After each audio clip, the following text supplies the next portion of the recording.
Hey, I'm Cherry Bomb Pop. You're watching Cherry Rants. And if there's something that I said that offended you, maybe your dumbass should have read the description below. Kelly, bye! Your mission, Cherry, should you choose to accept it, is to bring chaos to planet Flipside on Monday nights.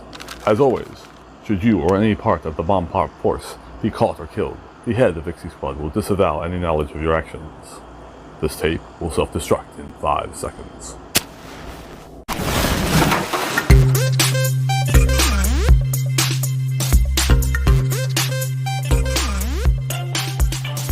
What's up, fuckers? Y'all, there's times I can't tell if I'm just in a bad mood or if everything around me is just really fucking annoying. Tacos are more important than pumpkin spice.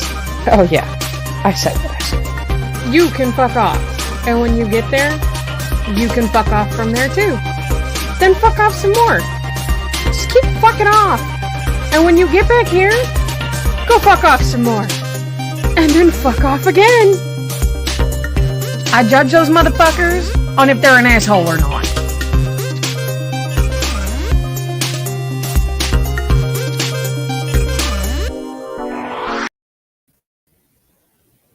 Hi guys, what's up fuckers? Welcome to Cherry Rants with Cherry Bomb Pop.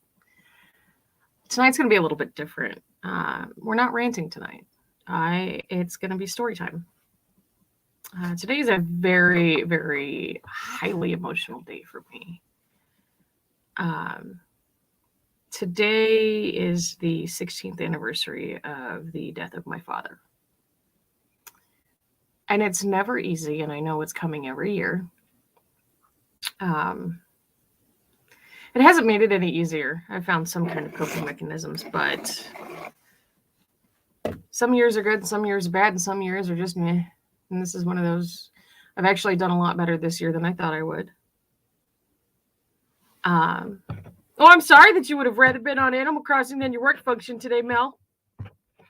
Of course, my phone doesn't want to do what it's supposed to. So the story that I'm going to tell is the story of my father in honor of him today. And I might get a whole lot of emotional. So my father was raised by the silent generation, and he was a boomer. He dropped out of high school, got his GED, went into the military, served his time, got out, worked at Jeep. Well, he was also the oldest of 3 boys in a very Southern family, and married my mother, and I'm pretty sure their marriage was arranged, but that's neither here nor there. She was the youngest girl in her family. But they got married in 1978, and 2 years later, I showed up. And I don't have a lot of good memories of him. There are very few that I do. He tried. He really did. He worked a lot. He worked 3rd shift most of my life, so I didn't really get to know him until I was an adult. And he had a problem with alcoholism, which didn't help the situation growing up. And he had issues medically that he was supposed to be on painkillers for. But the reason he drank was because my mother was apparently, from what I understand, busy popping his pills that he was supposed to take. So he drank to kill his pain. And he openly admitted later on in life that he didn't think that he was built to be a father, but he did the best that he could. And I didn't really understand him until after I was an adult and he was gone. I got 4 good years with him out of 26.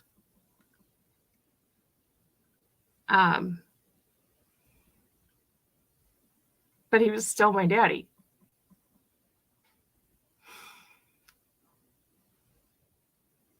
I was not the easiest teenager to deal with. I was not the easiest child to deal with. And he still did what he had to do.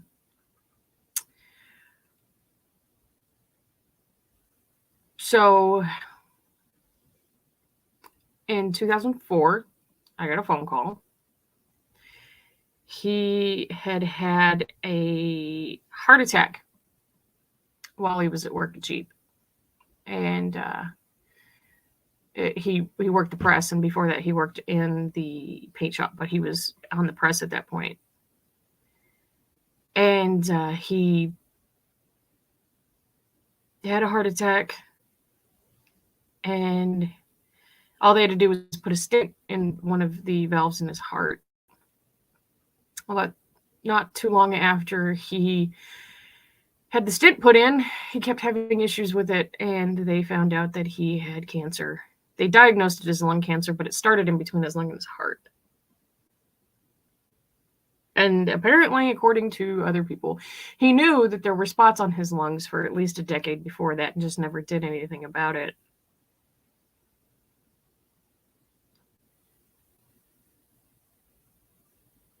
And at first, I was really angry about that.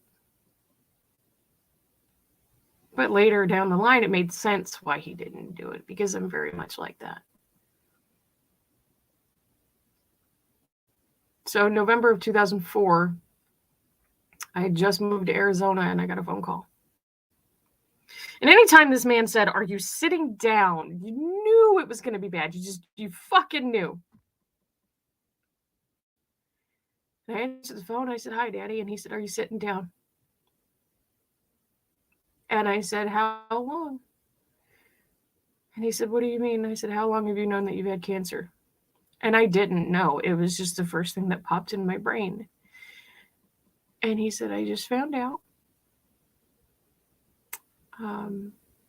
They want to do exploratory surgery and see what they can do."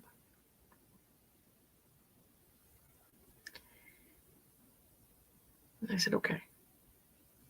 And he tried chemo and he tried radiation. He did one round of it, and it almost killed him then. And he said, "I can't do it." I said, "Then don't."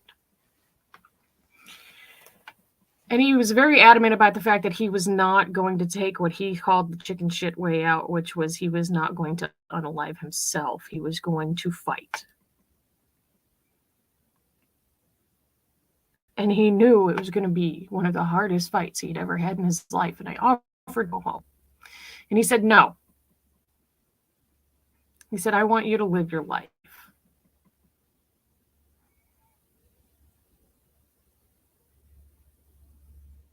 So we talked every day for a long time, for about a year. I was there every day for him through his battle, and I wasn't there, and it killed me.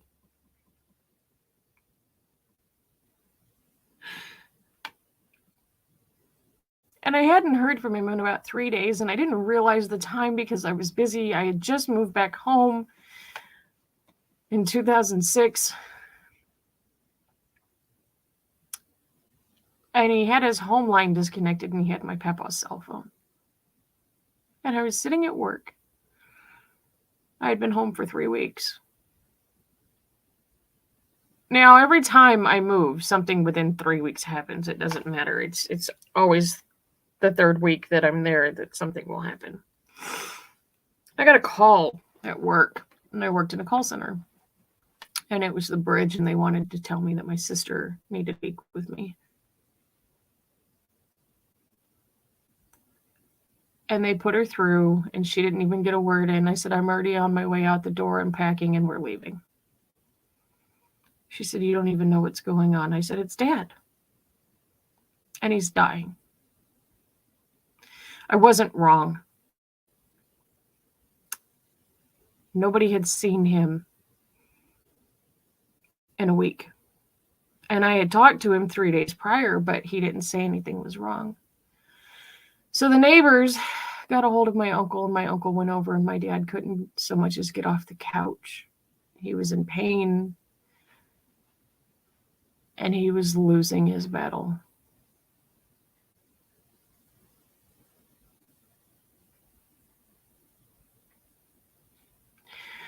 My uncle told him, "You can either get up off this couch and go to the hospital with me, or I'm calling the ambulance." And my father was a stubborn motherfucker. And he said, "No, I'll get up." 24 hours later, my sister and I were in Columbus, and Papa drove down from Toledo, actually Savannah, to pick us up in the middle of the night at the airport. He drove us home, well, to his house. I got up 4 hours after getting to my grandparents' house.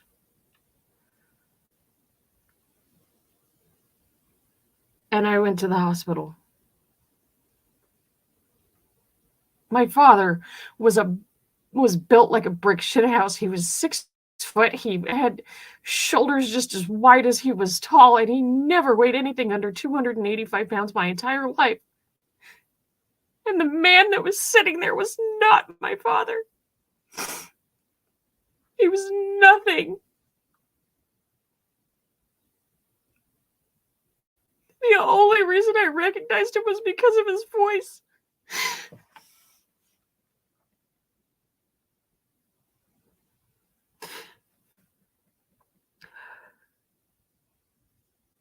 I walked over and I hugged him, and it was like hugging a skeleton. And I sat next to him, and I don't remember the conversation. All I knew is I was home and I needed to take care of my dad. Because it was my job. I was the oldest in the family, and it was my job to take care of him.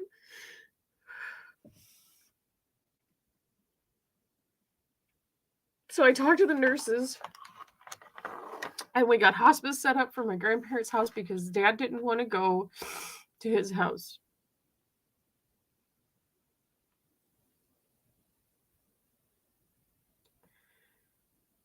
So we got hospice all set up. I told him that my sister was going to stay with him for the rest of the day while I went back to the Mama and Papa's house, and I got everything set up.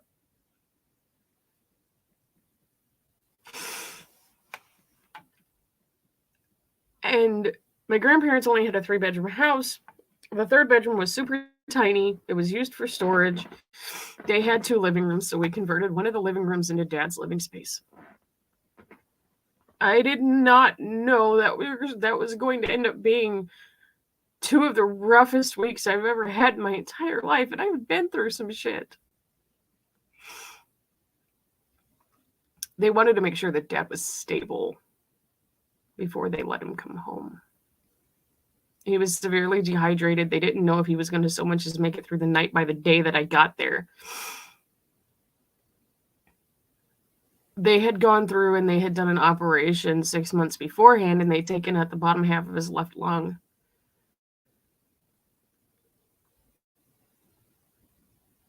And then he decided he was going to quit smoking, and I told him, I said, Dad, if you do, you're going to die in 6 months. And he said, no, I won't. And I said, yeah, you fucking old man. Yes, you will. I know what I'm talking about.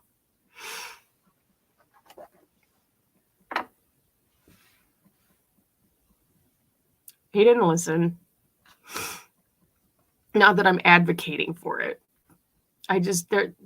Research showed. All the research I had done showed. Hi, Sky Jimmy. So I helped get Mama and Papa's house set up.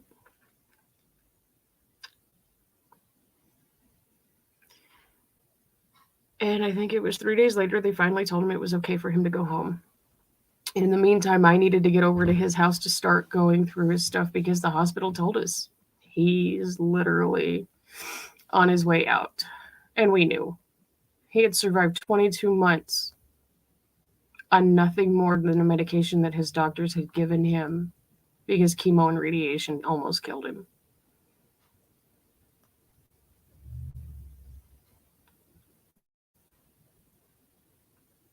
I walked into his house, the house I grew up in, where most of my trauma came from.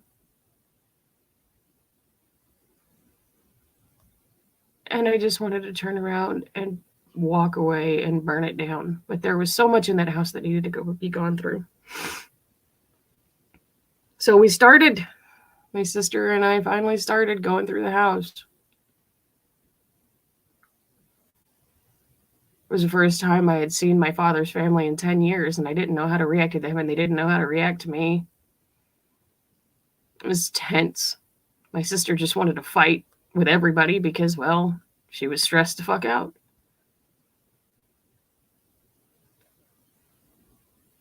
I found a bunch of Christmas presents my mom had hidden that she'd never given us because she forgot where the fuck they were.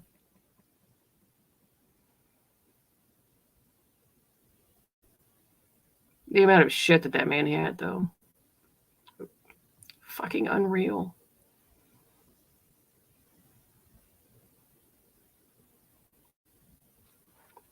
But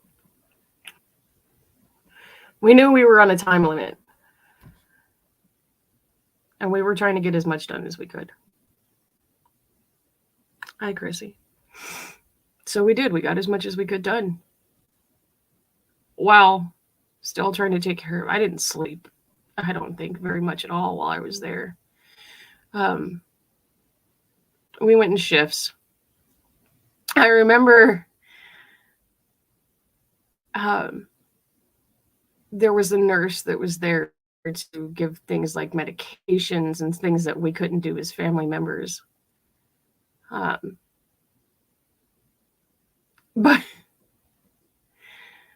right before we put him in his medically induced coma, he was sleeping and he was dreaming, and this nurse was changing. She was putting a blanket on him, or she was changing bedding or something.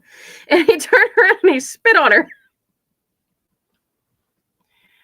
And he called her Clucky. And I said, I am so sorry. My father thinks he's at work right now. And the nurse was like, it's fine. And we started watching him deteriorate because we could tell, because he was starting to say things that didn't make any sense, things from his past that we knew, but we didn't.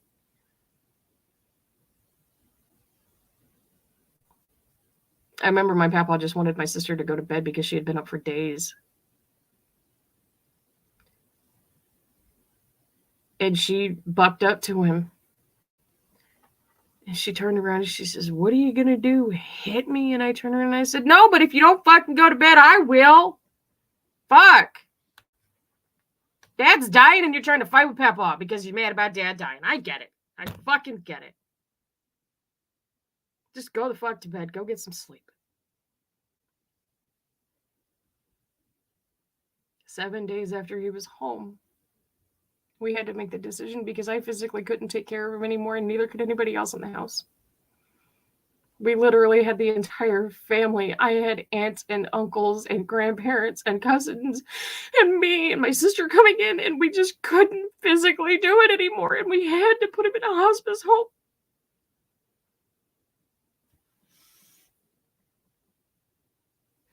And it hurt. And we're still trying to figure out what the hell we're going to do with the house. We're trying to talk to his lawyer. My uncle was the executor of his estate, and it was just all so fucking confusing. And I was literally 7 weeks sober, giving this man...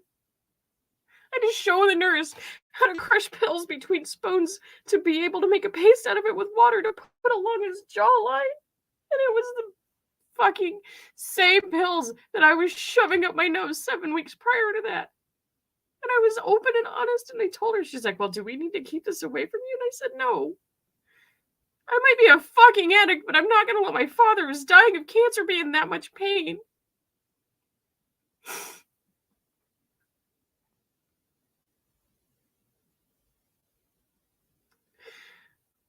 So we rotated between going to his house and going to the hospice home and sleeping and the lawyers, and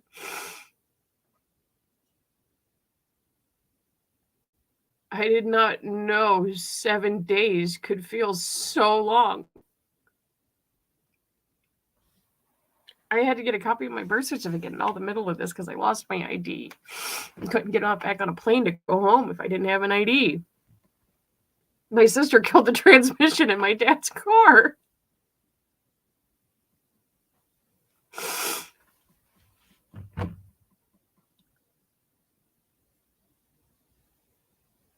I hated that man. I hated him growing up. I asked my mom at 9 years old when she was going to divorce him because I was tired of getting beat on.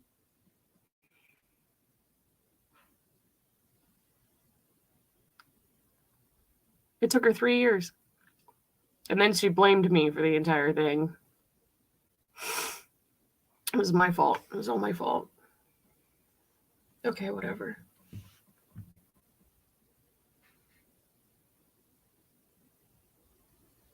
So,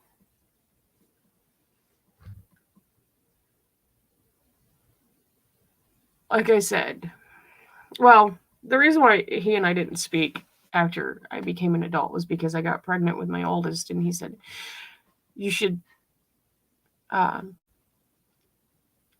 you have choices. And my mother had convinced me that that meant that he wanted me to have an abortion, and I was completely against it at that point. And I didn't speak to him. I spoke to him one time in 4 years. That was because I was completely obliterately high out of my mind in the hospital after I had had my daughter. And he called, and they said that my dad was on the phone. And I thought they were talking about my stepdad, and I picked it up. And as soon as I heard his voice, I knew. When I was 22, I picked up the phone on my wedding anniversary, and I decided I needed to make a conscious decision to fix things with him for some reason. And 2 years later, we found out that he had cancer.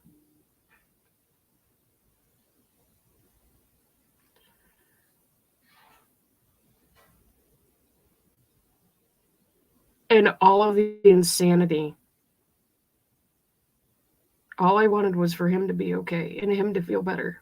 I didn't care if it meant he had to go because he was losing his battle. I just didn't want him to be in fucking pain anymore. I've never told this story publicly all in one sitting, and it's hard because there's so much that happened, and there's so much that I remember, and there's so much that I don't, that it's jumbled.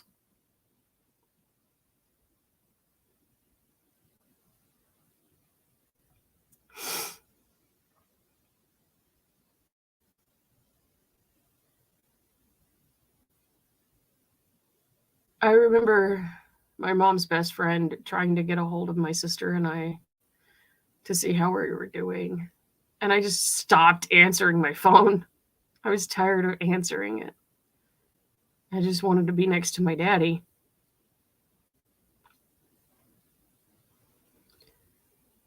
I would only go back to my mom and papa's to sleep for 2, maybe 4 hours, and I was right back at the hospice home. And if I wasn't there, I was either over at his house trying to figure out what the fuck we were going to do with all of his shit, or I was at the fucking lawyer's.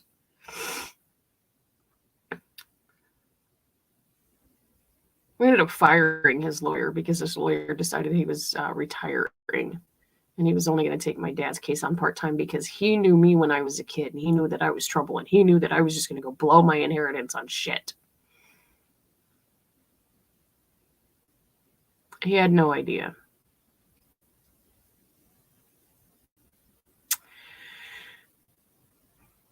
And my family on my father's side judged me for being my mother's child. So I was not only trying to prove that I was not who they thought that I was, but I was trying to take care of my dad.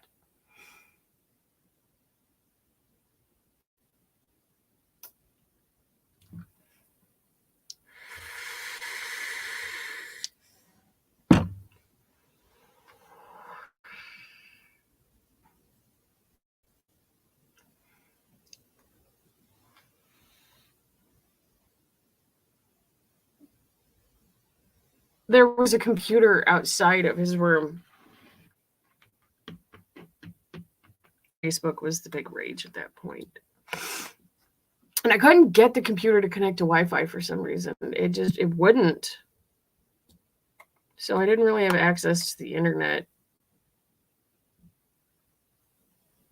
So I couldn't really tell anybody what was going on that was on Facebook that needed to know.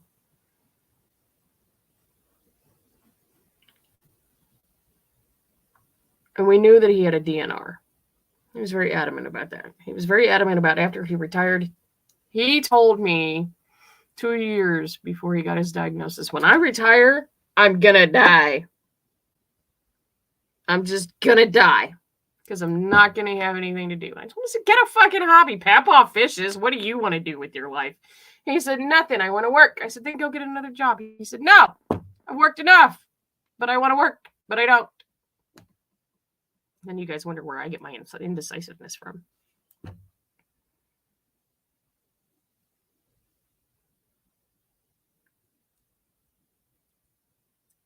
He was 6 weeks away from his 51st birthday when he died. And I don't know whether or not I would have wanted to see him like that for another 6 weeks. He was 50 years old when he died.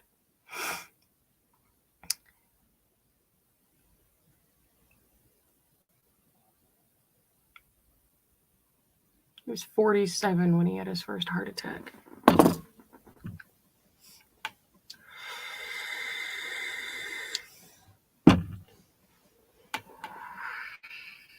It wasn't for the fact that he smoked 3 packs of fucking cigarettes a day. It wasn't the fact that he quit drinking after my parents split up, which I found ironic. I always said he drank because of my mom. And then they got divorced and he quit drinking and he was fine.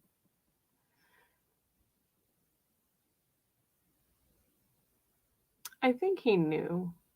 I think he didn't want to do anything after he retired from Jeep. I think he was done with the world. He hated technology.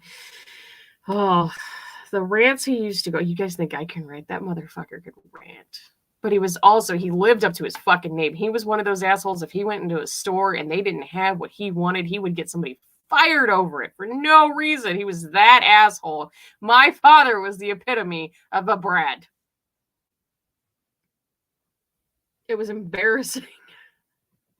I hated going into stores with him because of it. He refused to buy a DVD player. He told me when HD came out, HD DVD players, he's like, it's too clear. You can see too much. It's just wrong. He had a queen size bed that didn't have railings or anything around it. It was held up by every kind of porn magazine you could imagine. He literally had every fucking issue of Playboy known to fucking man at that point.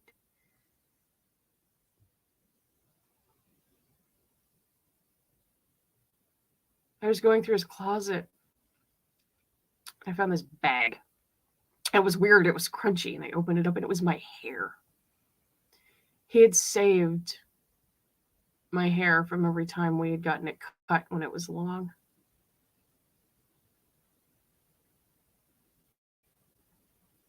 It was weird.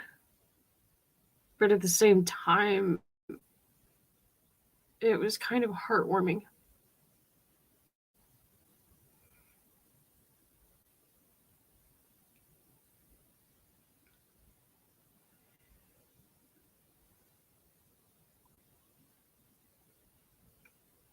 He was one of the strangest men I ever knew.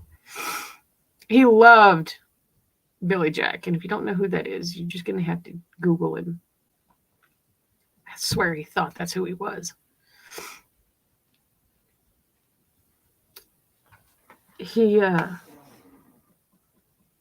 loved Betty Page, and I didn't realize it until I was going through his house.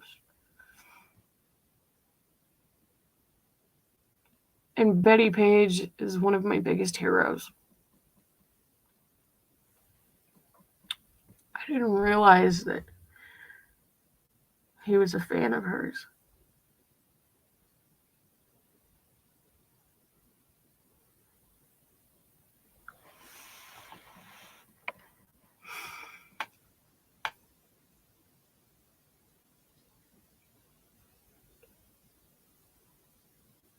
For a man who got his GED, he was one of the most educated men I had ever met in my life, because when he wanted to know about something, he knew about it. He just studied it.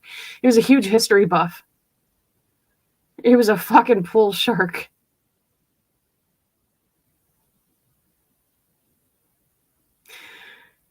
In his mid-30s, he decided that I needed to be put into martial arts, and he wanted to do it too.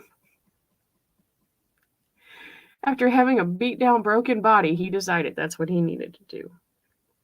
Because he needed to have something to bond with me over.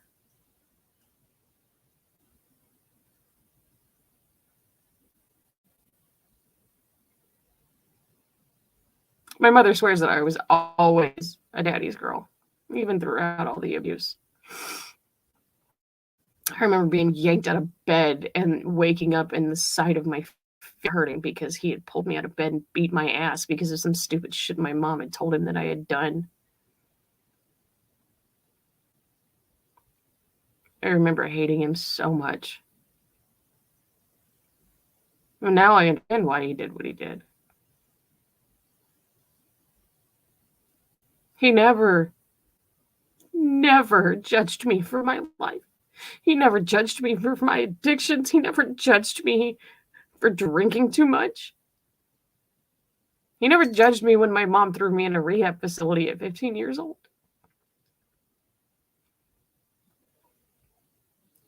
He told me I wasn't going to live his life. And when I moved back to Toledo, before we knew about his diagnosis, I had moved back to Toledo in 2003 and left in 2004. And 3 weeks later, he called me in Arizona and told me he had cancer. But anyway, I moved back to Toledo and I was trying to find a job, and I applied at Jeep, and I was in an interview, and he was coming on shift, and he walked in and he looked at the lady and he said, "If you hire her, I'll quit. I'm not going to have my daughter live my life. And I have seniority and I'm a union member. If I quit because you hired somebody, you're not going to have a fucking job by the time I'm done with you." They didn't hire me. Fucking asshole. He used to call me a battle axe because we would butt heads so hard. Hi, Dane. Hi, Jellybean. And the funny thing is I was either a winch or I was a battle axe, or both at the same time.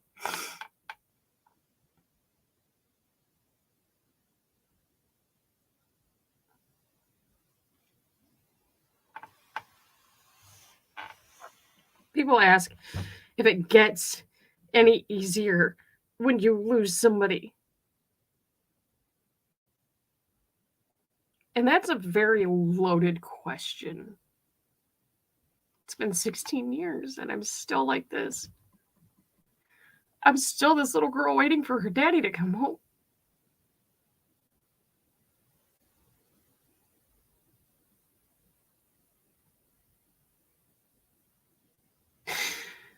Except he's not coming home.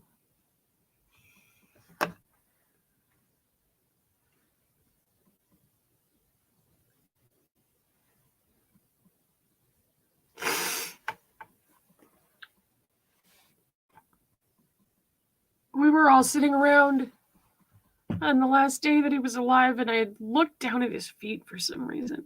And I told my sister, I said, "Go get the nurse." And she said, "Why?" I said, "Go get the fucking nurse. Don't ask, just go." And my entire family was literally in this room. And the nurse comes in and she instantly looked at his feet and she's like, "He's got hours."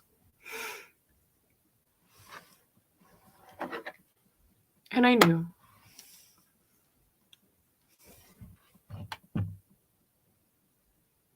I'm sorry, Rambrit. So we were literally sitting there waiting in torture for him to just finally let go. It doesn't get easier. It's just you learn to live with it. I still talk to him. I yell at him all the fucking time. So the computer. I was like, fuck it. I'm going to go out and I'm going to try to see if I can get this motherfucker to work. And I figured it out. I got it on the Wi-Fi in the hospice home. I had enough time to get a message on Facebook to let everybody know what was going on. And I posted, and the Wi-Fi went down, and my sister was out screaming.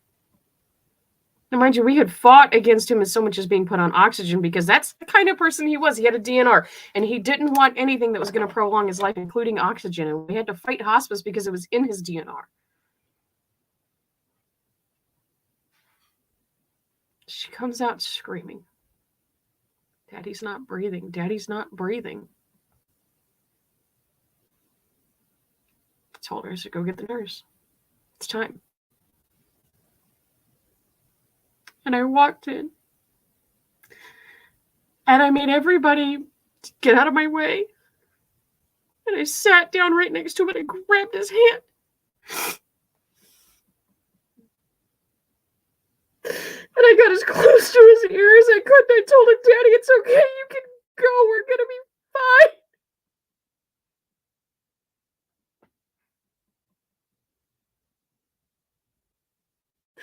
And I did it. And I wasn't crying and I was completely unemotional. But that's what he needed. And he opened his eyes and he looked at me. And I knew.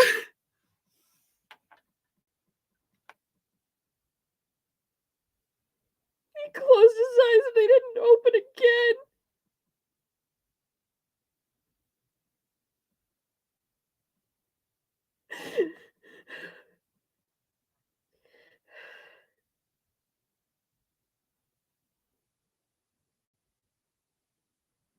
And I stood up after I knew he was gone. And I gave the rest of the family the time that they needed to say goodbye. I had to go home. I had to get the clothes that he was going to be taken to the funeral home and gathered up.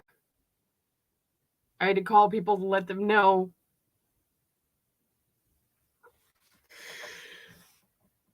I called my mom. And I didn't know how to tell her. And when they got divorced, it was in the divorce that she got part of his pension.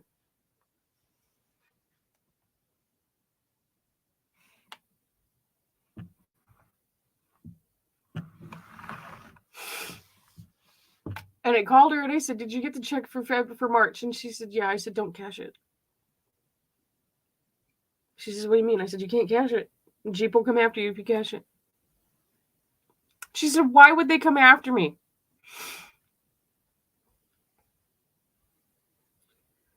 I said, "Because by the time that you cash that check, I'm going to have to present Jeep with a death certificate."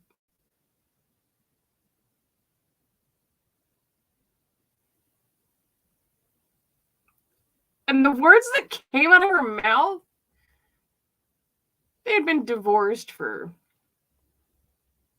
I don't know. They got divorced in 1992. It was 2006, whatever the fuck that math is. She said, "That son of a bitch." And I said, "What?" She said, "He did this on purpose. He waited until the last day of February to die, knowing that I had this check in my hand. That son of a bitch."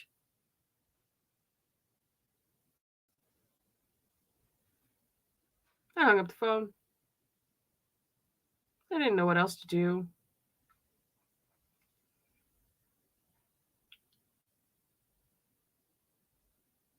So we had the, he wanted to be cremated. He didn't want to be buried. And I had never seen a family come together so fast in my entire life. There were relatives there that I had never met in my entire life, and that they knew who I was.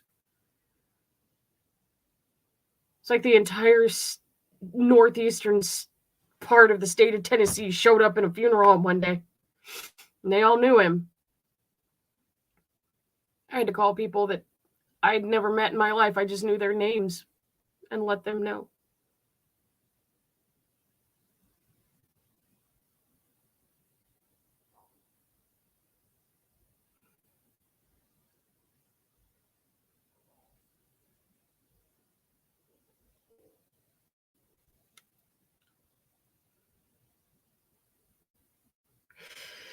So he had him cremated, just like he wanted. And we couldn't do with him what he wanted. So we did the next best thing for him. But about 2 months after, it was right after I'd gotten my inheritance money, which wasn't a big amount. I mean, it was substantial for me at the time, but it's money that I had never seen in my life before, which meant I'm going to learn how to spend money really fucking fast.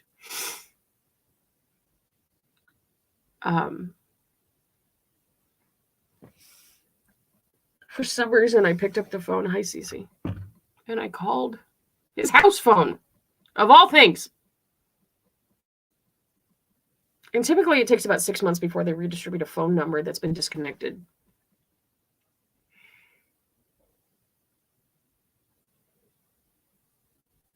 But apparently they distributed his number rather quickly, because whoever was on the other end of the phone was not my dad.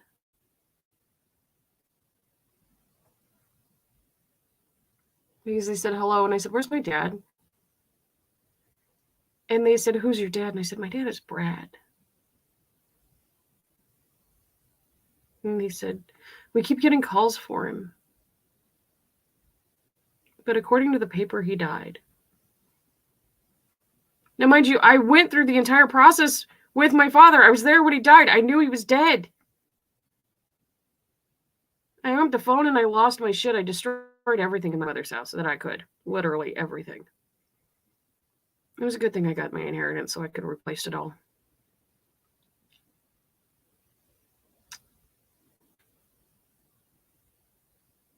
There was this rage that I just let loose.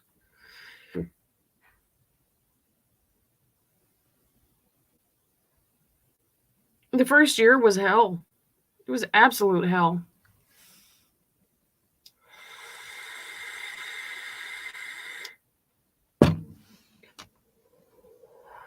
I had lost people, but never that close. I'd lost my Nana 2 years previous to that, but I was high when I went to her funeral. I was high through her death. So, I mean, I was at the fucking bar the night she died, high and drunk out of my mind. So I didn't know what the fuck was going on. I just stayed fucking high until after her, until 3 weeks before I went home to find out my father was dying.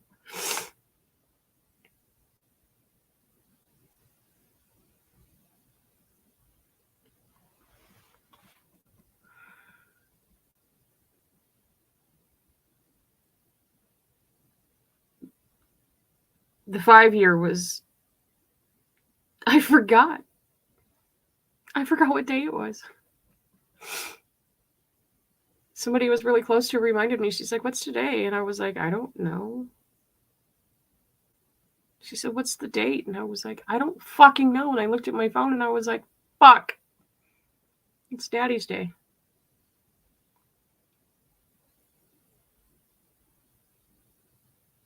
At 7 years, I wrote him a letter asking him when he was coming home because it'd been long enough. He's been gone long enough. It's time to come back now. I don't remember a lot from my childhood. It's time for you to come home and help me with that. I need to know what happened. So please, will you please just come home? You're not really dead, right? No, there's no way.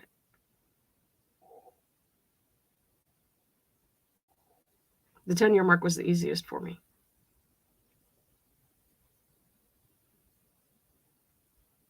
My sister called me on the 13th anniversary and said, "I have something for you."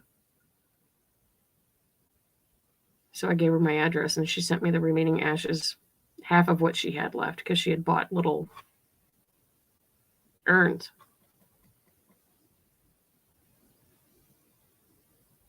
And that's when it sunk in. He was really not coming back.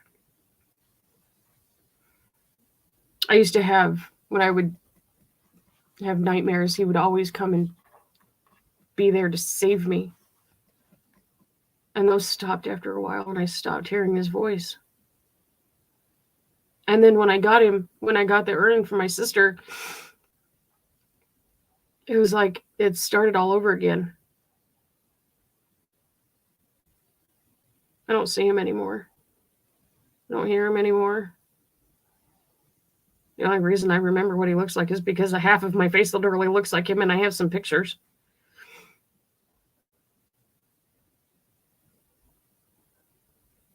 Right? I'm waiting. There's still part of me that's just waiting. Like I said, I'm just this little kid waiting for my dad to show up.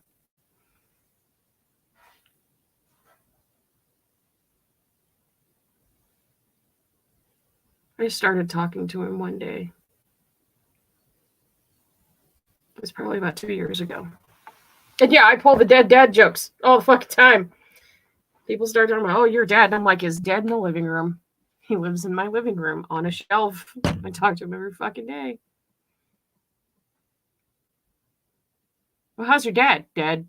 He's the dead guy in the corner.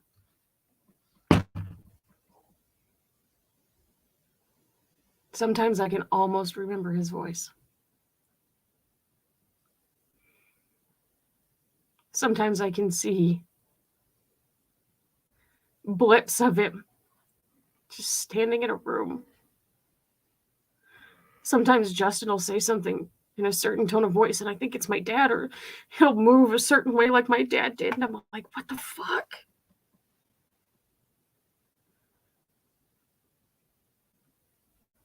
For the longest time, I couldn't look at my ex's hands because they looked just like my dad's. And the man never smiled for a picture to save his life.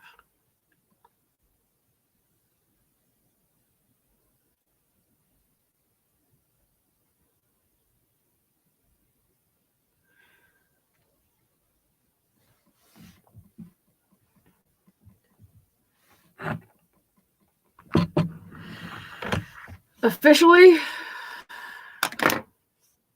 he died February 28th, 2006 at 5 p.m. It's now been 3 hours and 47 minutes since they called him.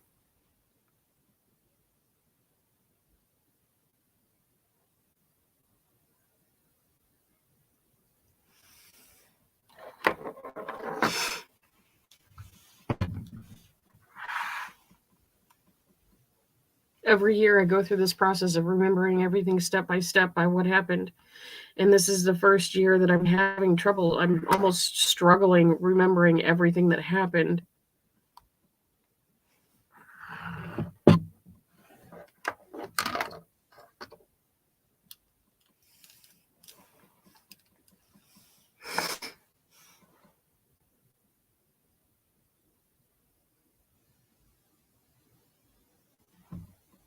Smartphones were a thing when my dad was alive, but he didn't want one. Actually, no, I'm sorry. I didn't get my first smartphone until the mid-2000s. So, I mean, cell phones were around. We had sliders, but we didn't have smartphones. But he had a flip phone. I don't even have any video of him.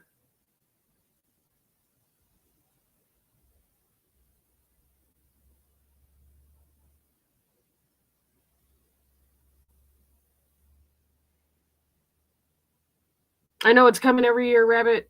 I dread it every fucking year. I try my hardest. I was telling Vixie the other day on Wednesday, can we just skip Monday? Can we just forget it exists? And my sister told it doesn't. Like, she just completely avoids the day.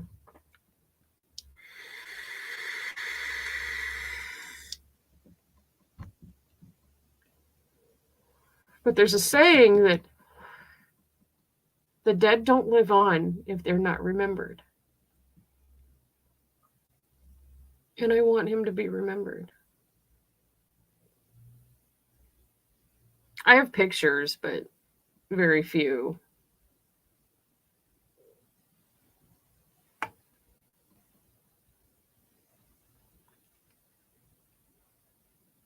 He was stubborn and bullheaded and mean. The only man I ever feared is now gone. There's not a human on the face of this planet that I fear. He made me promise on his deathbed that I would continue living my life the way that I felt it was necessary, not what anybody else wanted, how I felt it was necessary.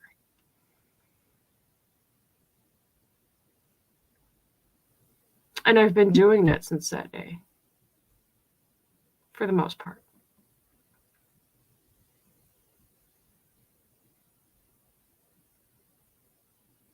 I can hear this voice every once in a while, but it's not his. It's almost like his, but it's not, but it's somebody calling out my name like I'm in trouble. I'm like, all right, Daddy, it's fine. You guys will see when my lights flicker. I'll start, Daddy, it's fine. Can you stop now, please? I blame everything on him. Everything. I'm sick. It's Daddy's fault. I can't eat Dinty Moore beef stew because that was his favorite thing. As disgusting as that shit is, that was his favorite thing in the world. I think that's what caused his heart attack, honestly. It wasn't the cancer. It was the fact that he ate that shit every fucking day.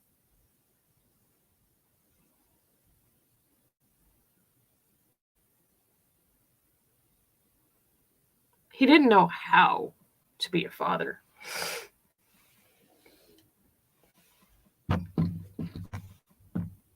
But he was the father that I got given.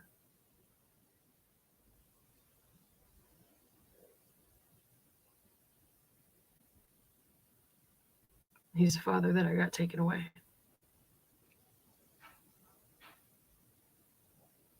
I find myself every day more and more like him. I get why he didn't want to be a part of society anymore, why he hated the world for what it was. He saw what the world was in 2006 and he didn't want to be anywhere near it. If he saw the world now, he would just despise it.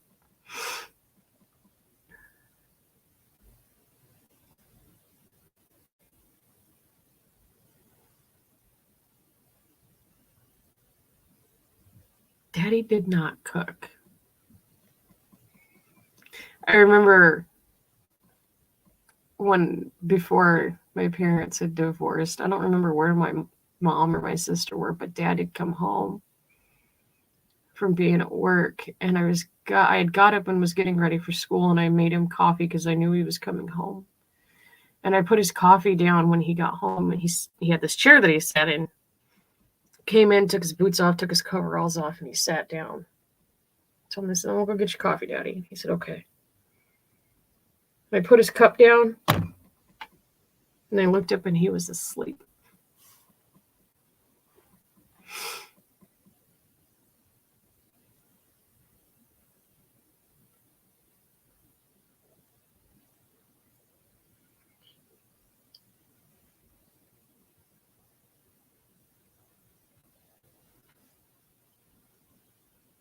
I don't know what I would do if he was still in this world. He and I were too much alone all the time. Even while we were trying to build a relationship after I was an adult, we fought all the fucking time. He'd tell me, you're too much like your mother.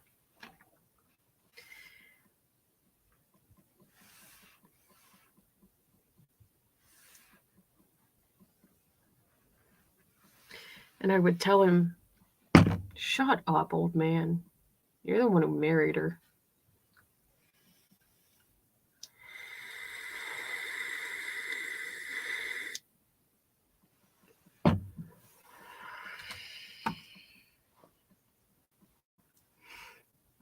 When I found out that I had abnormal cells in my uterus when they tried to give me my first diagnosis, he told me, do what you feel you need to do.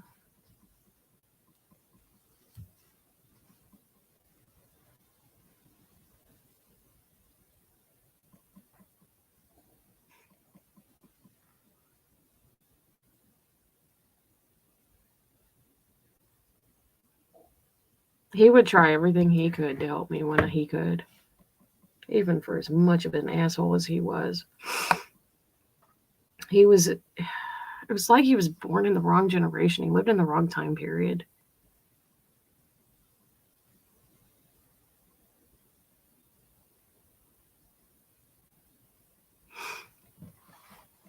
He's just, I don't even know how to describe him.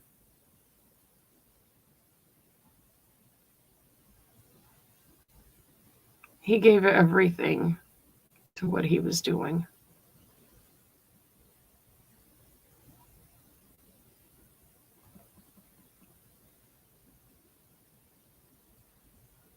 I only do it once a year, so. Marlboro Lights are one of the scents that I associate with him.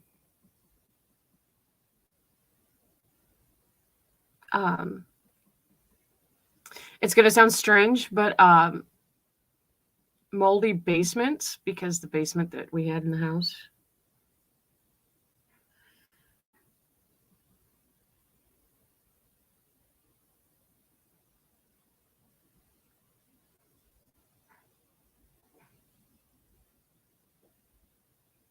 That's awesome, Dane.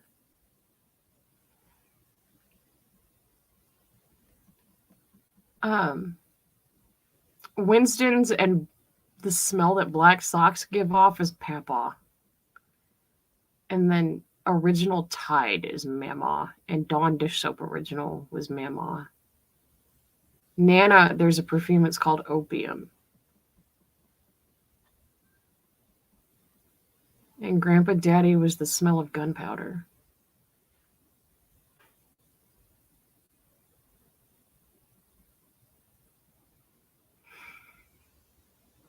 His dad's birthday is in April.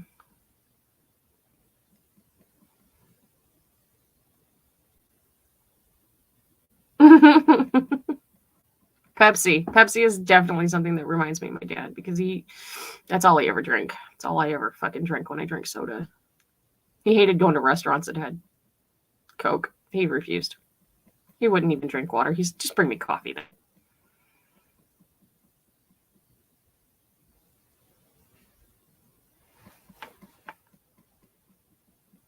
Fish is another one for my papa, because we used to fish all the time.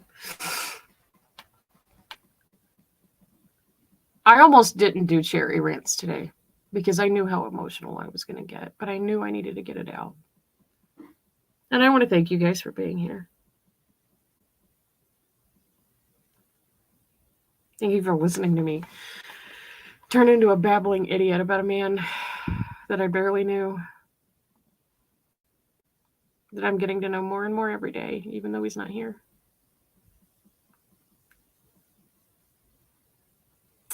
We will be back Wednesday for the makeup table. Oh my goodness.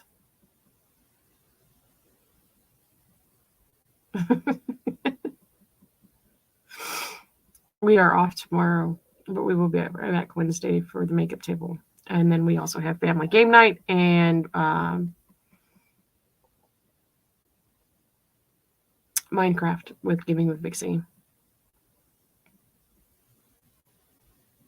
And then we have a schedule throughout the rest of the week. If you're not in the Discord, that's where you need to be to find out what's going on. All of our shows have rooms in there for them. I love you guys. Thank you so much for being here. I liked the video.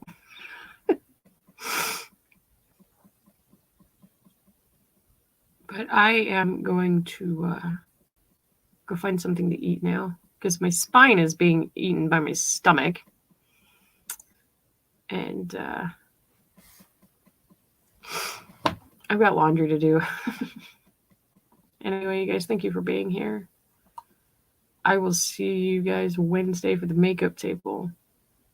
Leave comments after this is posted in the comment section to see what you want me to rant about next week. Okay? Okay, I love you. Bye. Your mission, Cherry, should you choose to accept it, is to bring chaos to planet Flipside on Monday nights.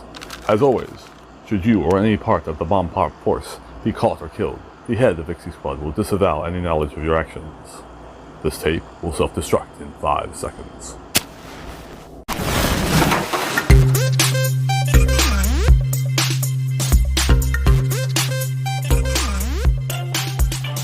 What's up, fuckers? Y'all, there's times I can't tell if I'm just in a bad mood or if everything around me is just really fucking annoying. Tacos are more important than pumpkin spice. Oh yeah, I said what I said. You can fuck off. And when you get there, you can fuck off from there too. Then fuck off some more. Just keep fucking off. And when you get back here, go fuck off some more. and then fuck off again. I judge those motherfuckers on if they're an asshole or not.